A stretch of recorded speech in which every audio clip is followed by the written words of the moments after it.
Selamat pagi.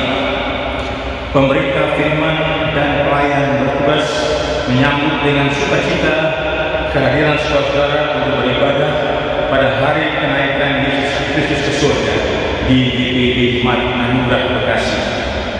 Kiranya ibadah ini menjadi pertemuan, perayaan dan pengucapan syukur yang berkenan kepada Tuhan sehingga kita semua diberkati oleh-Nya. Pemberita firman dalam ibadah ini adalah Pendeta Martin Elvis. 40 hari setelah bangkit, Tuhan Yesus berulang kali menampakkan diri kepada para murid-Nya. Ia hadir saat mereka sedih dan dalam ketakutan, saat mereka putus asa menempuh perjalanan, saat mereka bekerja tanpa hasil dan dalam segala persoalan hidup. Ia hadir untuk merubah sedih menjadi sukacita, merubah putus asa menjadi pengharapan, merubah kegagalan menjadi berhasil, merubah segala hal dan membuatnya indah. Di dalam semua kehadiran dan penampakan-Nya, Tuhan Yesus ingin meyakinkan para murid dan juga kita bahwa Ia adalah Tuhan yang bangkit dan hidup. Ia akan menyertai, menolong dan memberi damai sejahtera bagi kita yang percaya kepada-Nya.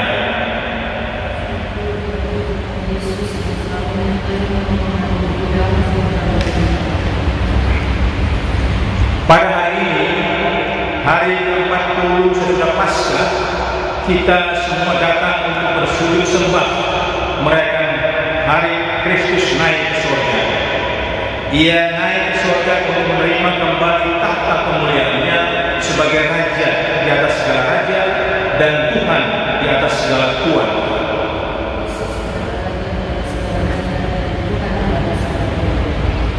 Jemaat, silakan berdiri untuk menyambut firman Tuhan hadir di tengah-tengah persekutuan kita.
Pertolongan kita adalah di dalam nama Tuhan yang menjadikan langit dan bumi.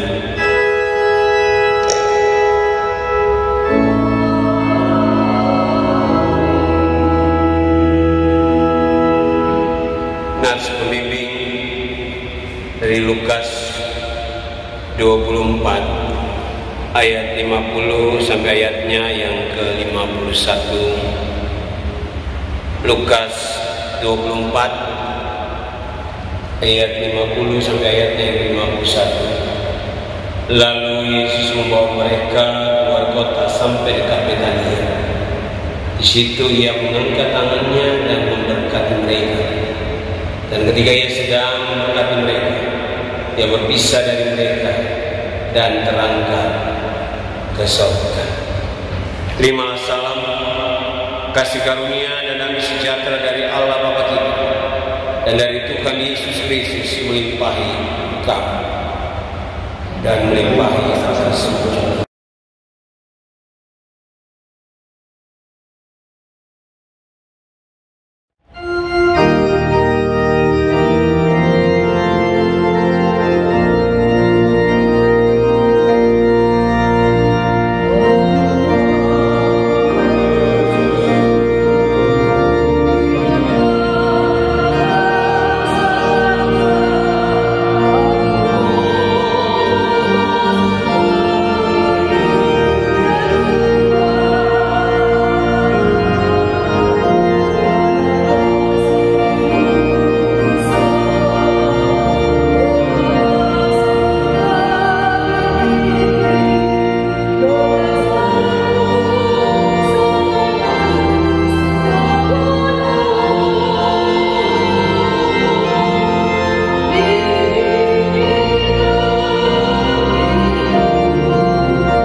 Jemaat, marilah mengaku semua kesalahan dan dosa kita.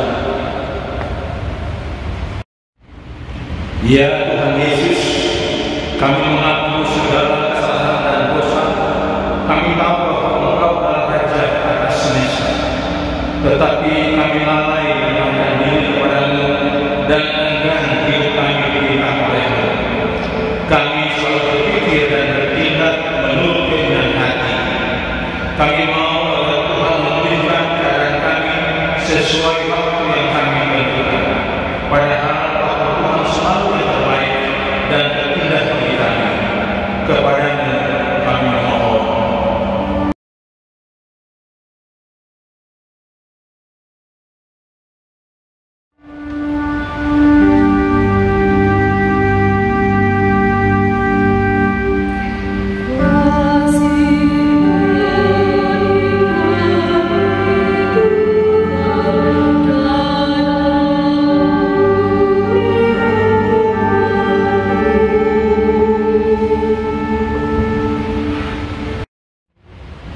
Ya Tuhan Yesus, kami mengaku bersalah dan berdosa. Kami merancang banyak hal bagi dengan akal pikiran kami. Kami mengandalkan kekuatan untuk mewujudkan semua rencana kami. Kami gagal untuk memahami bahwa Engkau telah menentukan masa dan waktu untuk melakukan apa yang telah Tuhan rencanakan bagi hidup kami menurut kuasa-Mu. Kepada-Mu kami memohon.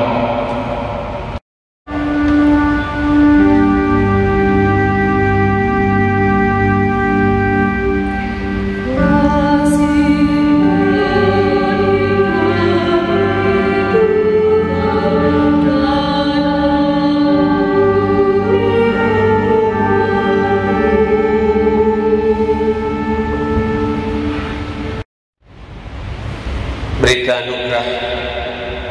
Setiap orang yang telah mengaku dosa dan bertobat disampaikan berita anugerah pengampunan, seperti yang tertulis dalam Kisah Rasul pasal yang pertama. Kisah Rasul pasal pertama ayatnya yang ke-11 yang mengatakan, dan berkata kepada mereka, hai orang-orang Galilea, mengapakah kamu berdiri melihat ke langit? Yesus ini yang terangkat ke surga, tinggalkan kamu akan datang kembali dengan cara yang sama seperti kamu melihat dia naik ke surga. Dasarkan firman Tuhan ini sebagai pelayan Yesus Kristus, kami beritakan bahwa pengampunan dosa telah berlaku bagi kita sekalian dalam nama Bapa dan Anak dan Roh Kudus. Syukur kepada Tuhan. Amin.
Kita akan mendengarkan berita hidup baru yang terambil dari Yohanes pasal 16. Yohanes pasal 16 ayat 27 sampai ayatnya yang ke-28. Yohanes 16 ayat 27 sampai ayatnya yang ke-28 yang demikian kebenaran firman Tuhan. Sebab Bapa sendiri mengasihi kamu, karena kamu telah mengasihi aku dan percaya bahwa aku datang dari Allah. Aku datang dari Bapa dan aku datang ke dalam dunia. Aku meninggalkan dunia pula dan pergi kepada Bapa. Kiranya Roh Kudus menolong kita mewujudkan kemuliaan Allah dalam seluruh hidup dan kesaksian kita di dunia.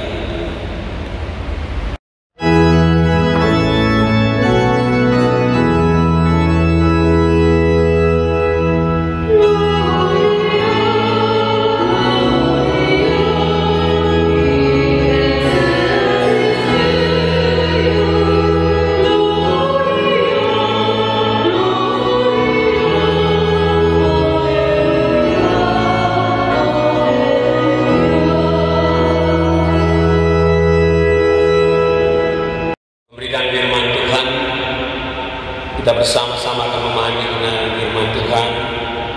Kita satu di dalam doa kita berdua. Bapa yang penuh dengan kasih, kami bersyukur kembali bahwa kami boleh merayakan hari kenaikan Yesus ke surga, yang juga adalah bagian yang cukup penting bagi kami sebagai orang percaya. Dan kami melandaskan sukacita kenaikan ini melalui firman Tuhan yang akan kami baca dan kami renungkan.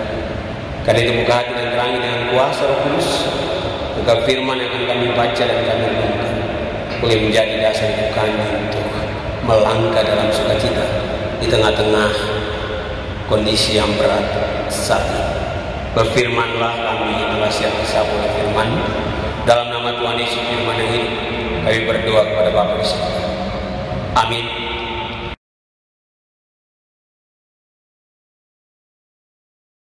Jemaat, mari berdiri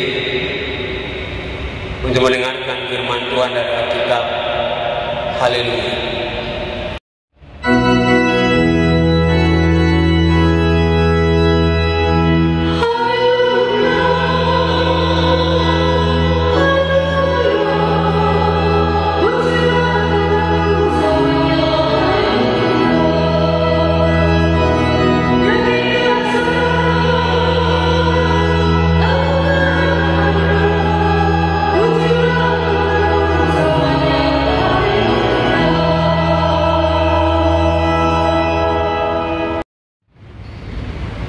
Bacaan Alkitab terambil dari kitab Lukas 24 ayat 50 sampai 53 yang mengatakan,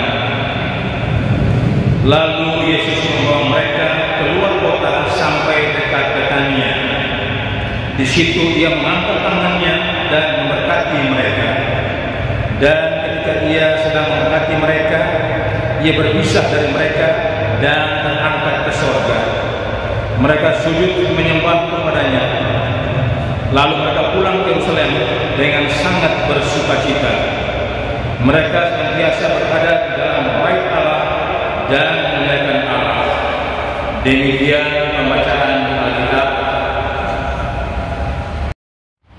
Hendaklah firman Tuhan dengan segala kekayaannya diam dalam hati dan ucap syukurlah kepada Allah.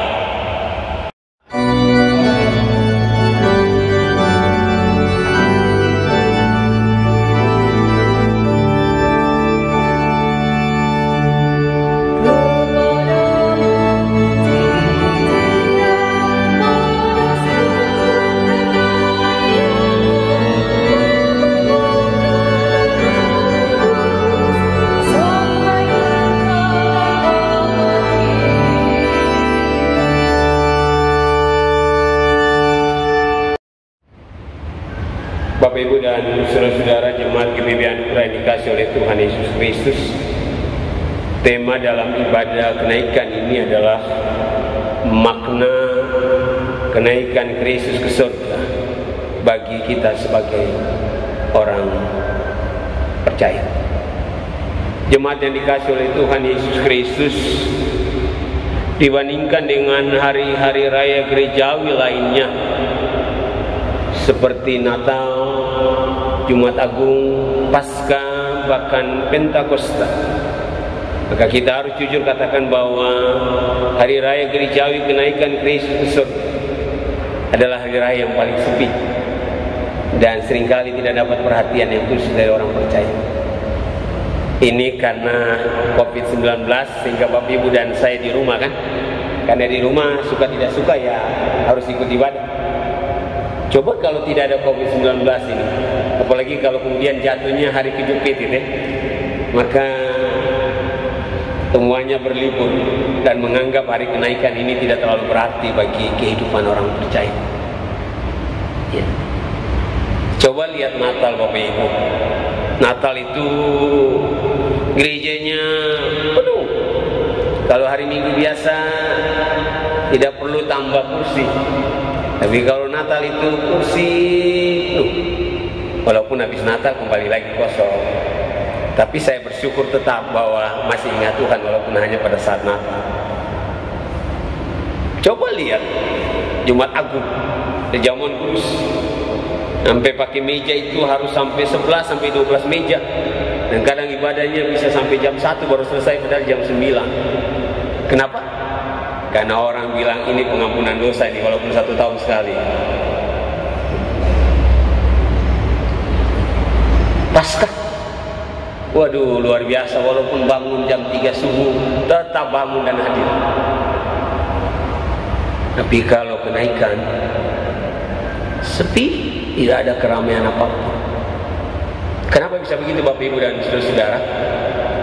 Karena seringkali orang menganggap bahwa hari raya gerejawi kenaikan Kristus ke surga itu apa sih maknanya bagi kita? Apa sih manfaatnya bagi kita sebagai orang percaya? Natal, putra Natal baik Kristus datang, nubuatnya untuk menyelamatkan dia, menyelamatkan orang percaya, menyelamatkan Bapak Ibu dan saya.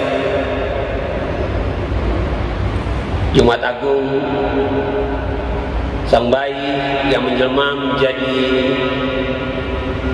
Allah yang sejati dan manusia yang sejati itu, lalu kemudian mau berkorban, rela mati di kayu salib bagi saya dan Bapak Ibu, sehingga penting kita harus hadir.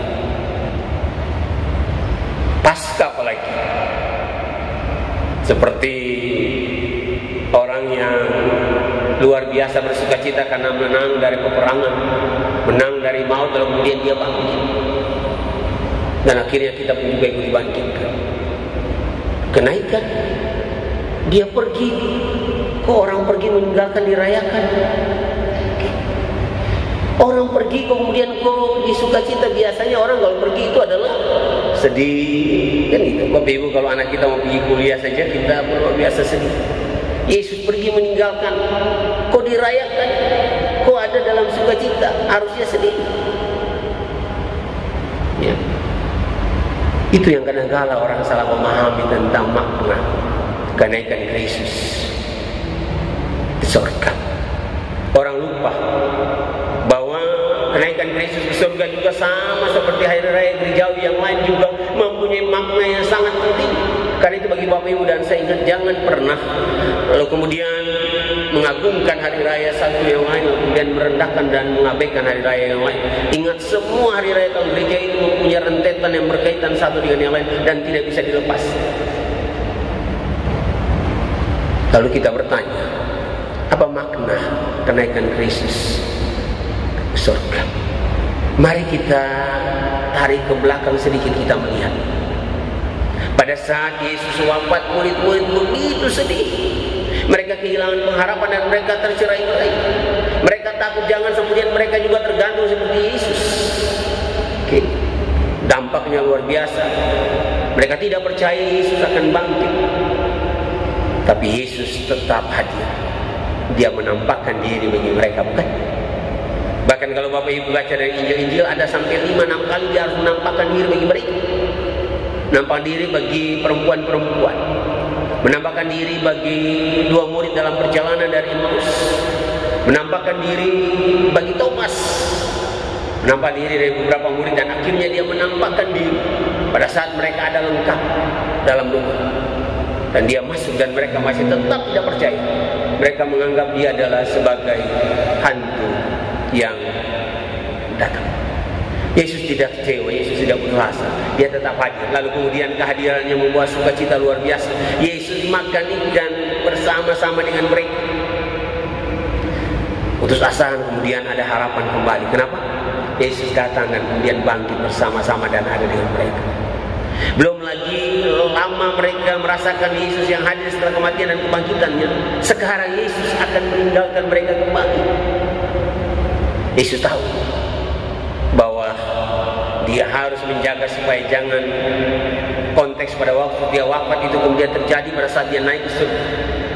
Karena itu kalau Bapak Ibu baca dalam perikop, Yesus pahami benar karakter dari murid-murid, supaya mereka tidak mempunyai kondisi yang sama pada saat dia wafat atau meninggal, Bapak Ibu dan Saudara.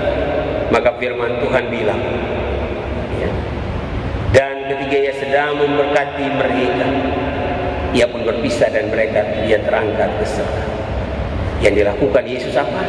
Memberkati mereka. Dengan memberkati mereka, maka Yesus mau menguatkan mereka. Yesus mau bilang bagi mereka, beda sekarang. Pada waktu aku wafat dengan sekarang aku naik ke surga berbeda. Karena itu kamu tidak perlu kemudian putus asa, kamu tidak perlu merasa kehilangan. Berkatku menyertai kamu. Ingat Bapak Ibu. Jadi ingat, berkat tidak bisa dilepaskan dari pengutusan.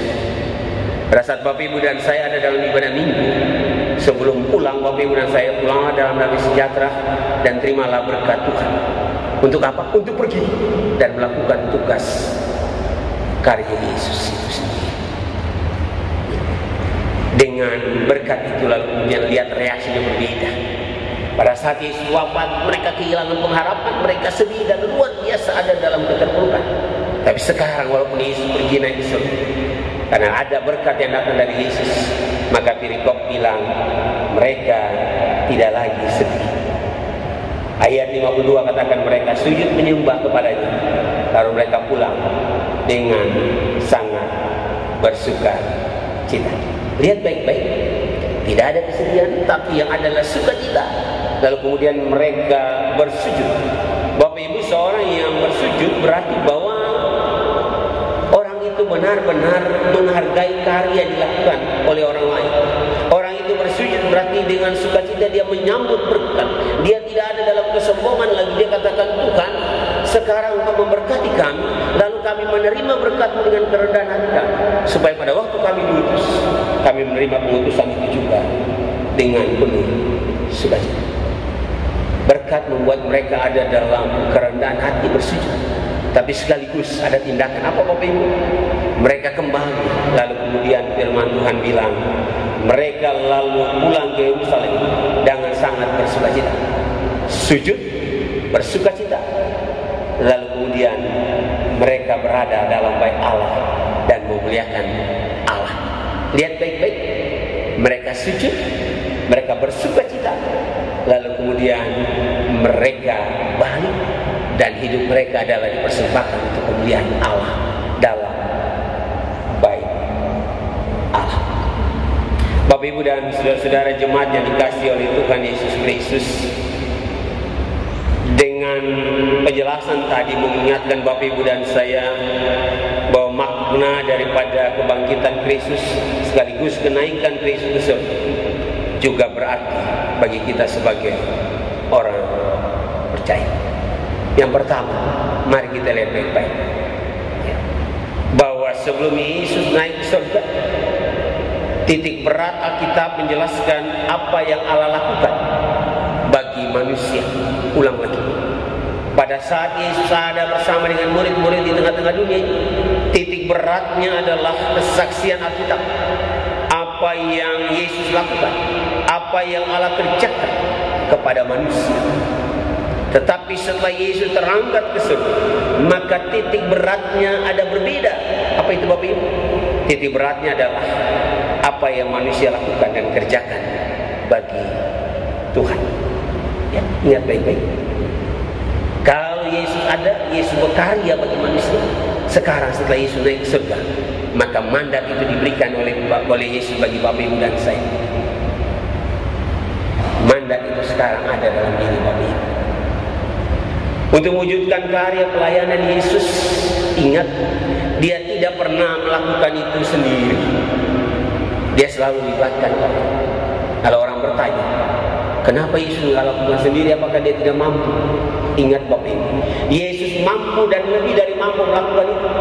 Tapi untuk melakukan karya Yesus, untuk menyatakan kebenaran Allah di tengah-tengah dunia, dia melibatkan orang banyak. Minta contoh. Pertama-tama dia melibatkan murid-murid.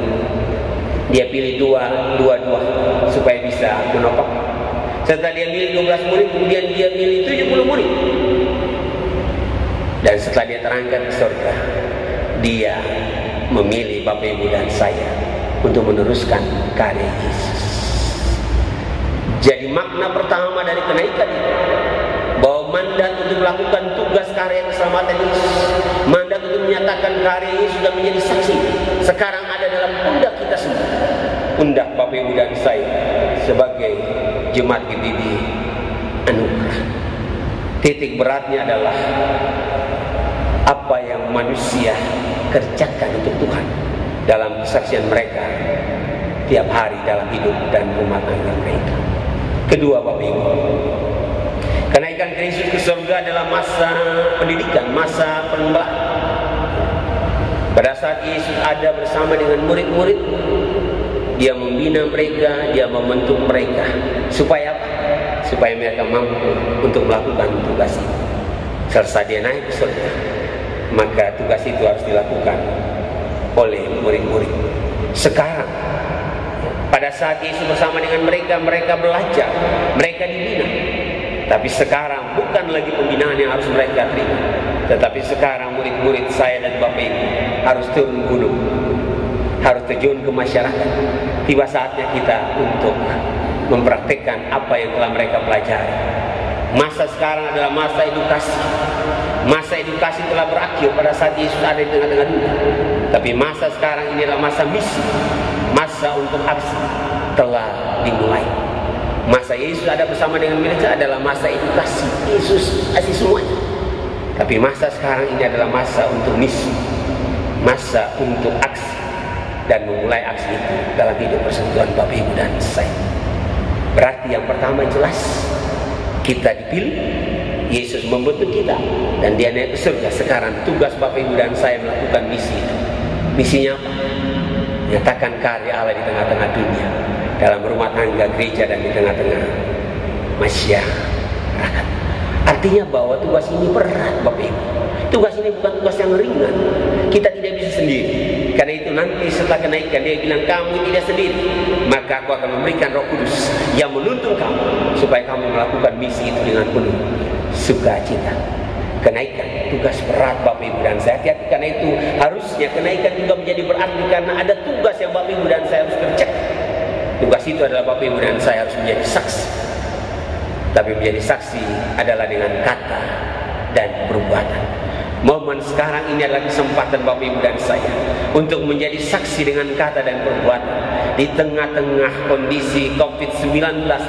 Maka sebagai orang percaya kita dipanggil untuk hadir menjadi saksi dengan kata dan perbuatan, sehingga karya Yesus di tengah-tengah dunia ini tidak pernah menjadi sia-sia. Dan yang terakhir, yang ketiga, Bapak Ibu ingatkan, yang paling penting adalah makna kenaikan Kristus ke surga apa itu? Dia menyiapkan tempat bagi saya dan Bapak Ibu. Kalau Dia menyiapkan tempat, bukan berarti lalu kemudian kita bilang, gampang saja tempat sudah disiapkan, kita bisa melakukan segenap hati kita. Tidak.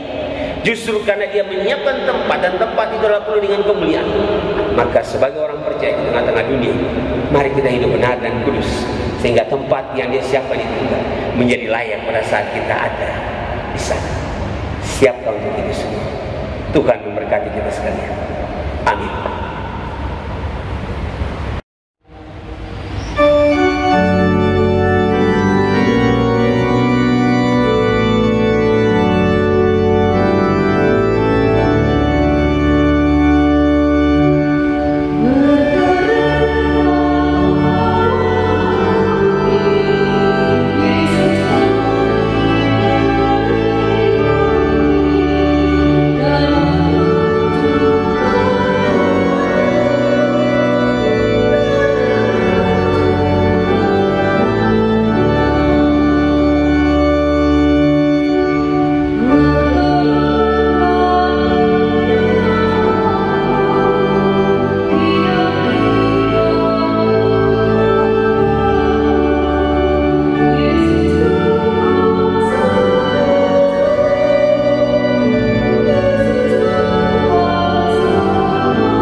Pengakuan iman rasuli, mari kita berdiri bersama dengan jemaat segala waktu dan tempat.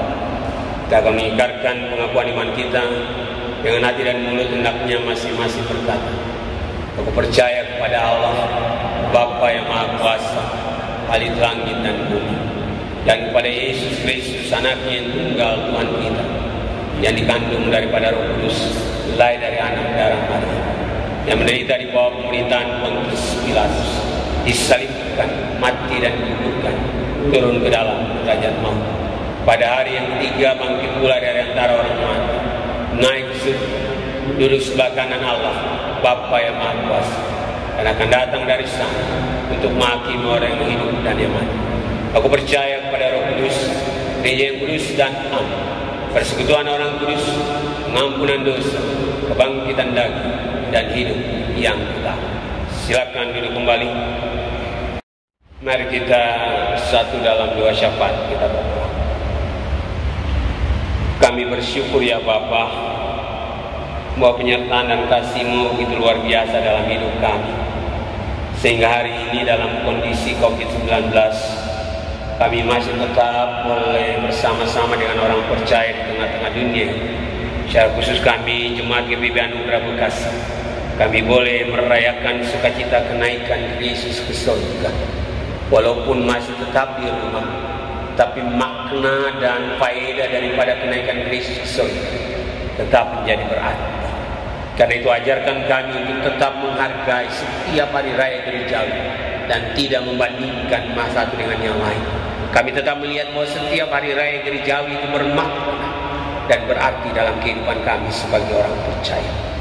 Bimbing dan sertai kami semua ya Bapa, bahwa kami memang dalam kondisi-kondisi yang berat Tuhan.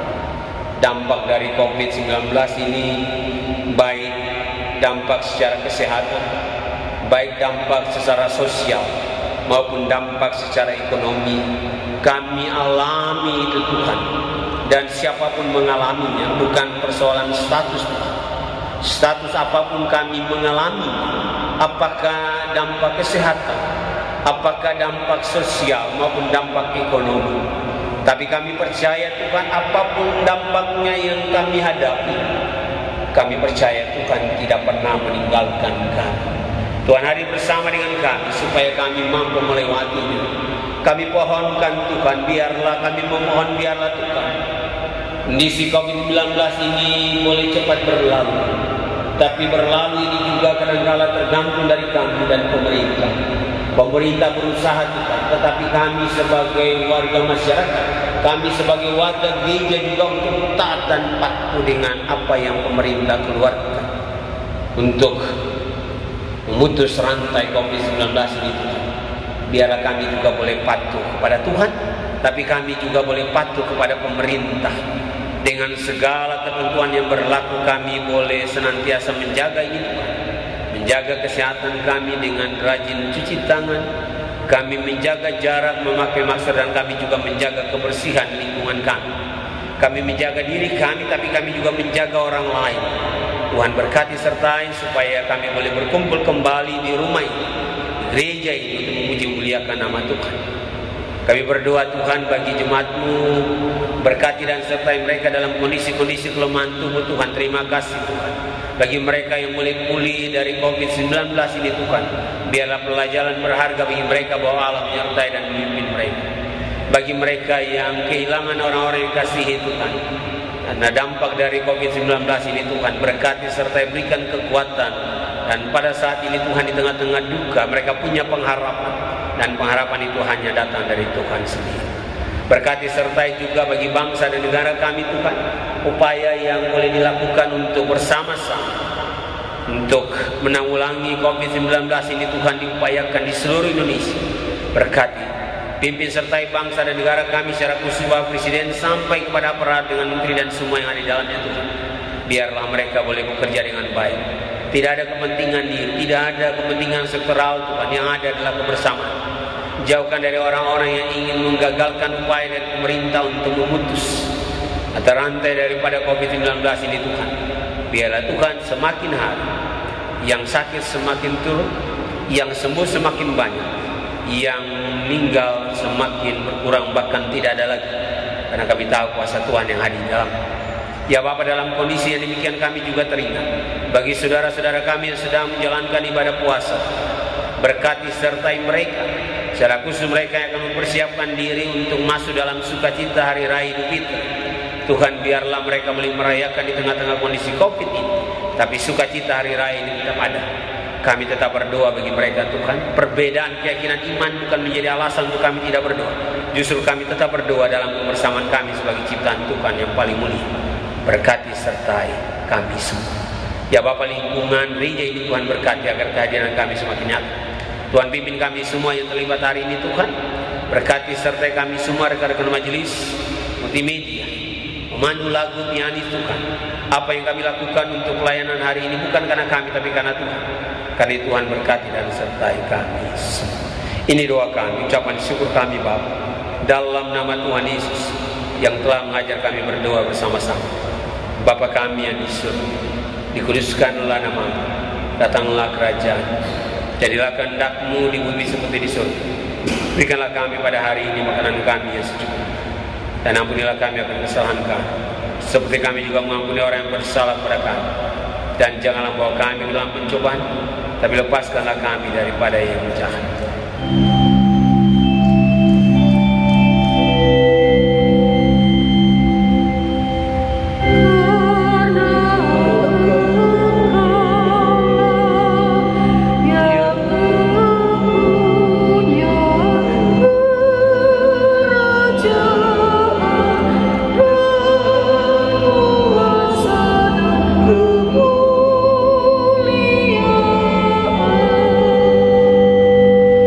Sa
Tuhan Yesus, kami bersyukur dan bersujud menyembah-Mu karena Engkau naik ke surga untuk menjadi Raja yang berkuasa. Berilah kuasa dan kemuliaan-Mu agar kami selalu menyembah-Mu sebagai Raja dan Tuhan kami, serta bersaksi tentang nama-Mu dengan seluruh hidup kami.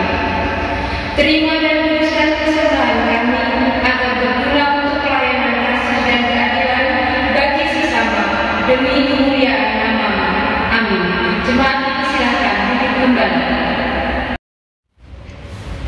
Jemaat mohon kesabarannya untuk mendengarkan berita anugerah tanggal 21 Mei tahun 2020. 1. PHMJ dan SPT dan Pilih Missionaries mengucapkan selamat hari raya kenaikan Tuhan Yesus. Kedua, ibadah minggu GPB Anugerah Kasih tanggal 24 Mei 2020 akan dilaksanakan dengan siaran melalui rekaman. Ketiga, hal-hal mengenai keuangan dan kegiatan dapat dibaca di dalam warta jemaat yang akan dibagikan kepada Bapak Ibu Saudara sekalian. 4. Demikian warta jemaat, majelis dan presbiter mengucapkan banyak terima kasih. Tuhan Yesus memberkati. Amanat pengutusan, mari berdiri. Pergilah ke seluruh dunia, beritakanlah Injil kepada segala makhluk. Siapa yang percaya dan dibaptis akan diselamatkan, tapi siapa yang tidak percaya akan dibinasa.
Arahkanlah hati dan pikiranmu kepada Tuhan, serta terimalah berkat-Nya. Tuhan memberkati dan melindungi engkau. Tuhan menyinari engkau dengan wajah-Nya dan memberi engkau kasih karunia. Tuhan menghadapkan wajah-Nya kepadamu dan memberi engkau damai sejahtera.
Ibadah kita telah selesai. Salam presbyter. Tuhan Yesus memberkati.